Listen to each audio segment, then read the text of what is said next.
এরা মুগ্ধ হয়ে যেত। ঠাকুর, পুরীর নাম থেকেই কি পুরীর গ্রাম? হ্যাঁ হ্যাঁ, ঠিক তাই। আসলে পুরীর এত সুনাম ছিল, আশেপাশে গ্রামের লোকেরাও ওই গ্রামকে পুরীর গ্রাম নামেই চিনত।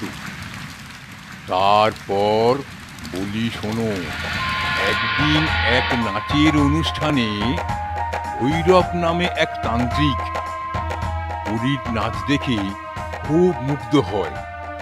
তাকে নিজের করে পাওয়ার লোভে ভৈরবের চোখ উজ্জ্বল হয়ে ওঠে।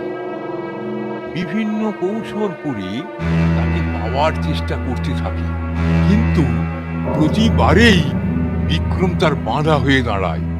বিক্রম ছিল পুরীর ছোটবেলার বন্ধু। দুজনের মধ্যে মধুর সম্পর্ক ছিল। কাজের মাঝে